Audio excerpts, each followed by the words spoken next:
Theresa May and I have only two things in common. We both voted to remain in the EU and we became Privy Councillors in the same audience with the Queen. This did not lead to any subsequent esprit de corps. She kept pleasantries to a minimum which probably suited both of us. Yet, over the past 18 months, it would have required a heart of stone not to have some sympathy with her.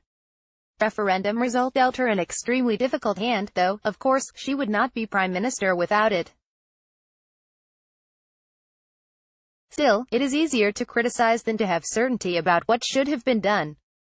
The fundamentalist vacuity of solutions, advanced by her internal enemies, confirm that point. Tory MPs seem to have taken the same view for the time being. The violent language used in advance of this week's 1922 committee meeting had the effect of uniting them in her defense. A more fundamental problem is that there is no alternative around whom her foes can unite. Given this breathing space, she would do well to contemplate one unforgivable mistake which has duly turned into a huge hostage to fortune.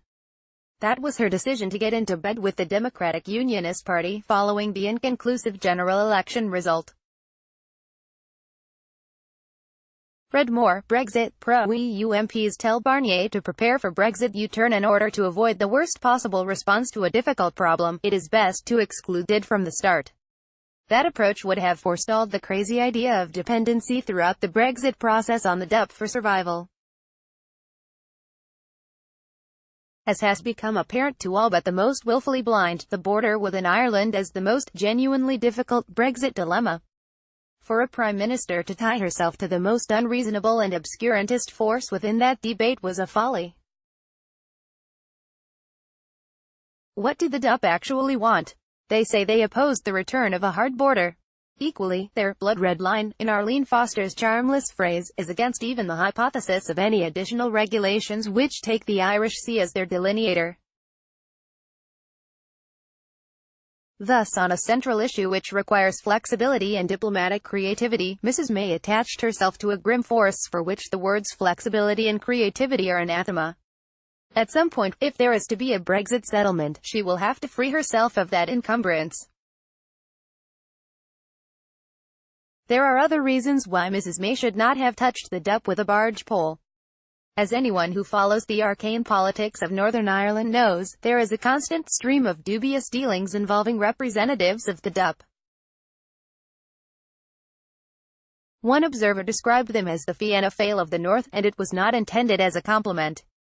Read more. Bill Jameson. Brexit could make UK federal state with co-PM Sturgeon. The most prominent scandal is one to which Ms. Foster is directly linked, involving vast sums of money intended to support the growth of biomass energy which developed into a trough from which DUP cronies supped disproportionately.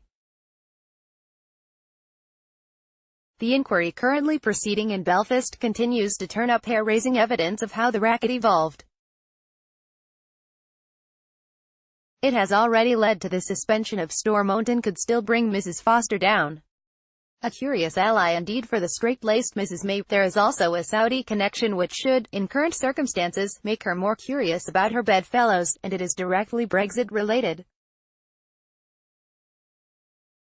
I refer to the mysterious £425,000 donation which was channeled into the closing stages of the Leave campaign via the DUP, taking advantage of Northern Ireland's lax disclosure laws. It came through an organisation called the Constitutional Research Council, run by a Tory activist named Richard Cook, who has close business links to members of the Saudi hierarchy. The ultimate source of this largesse has never been revealed and the DUP has declined to assist with inquiries. Maybe it is time for Mrs. May to ask that question, as she should have done long before now. If she cannot get a full and satisfactory answer from Mrs. Foster, what better time to tell her that this is beyond the pale of orthodox politics and the toxic marriage of convenience is over?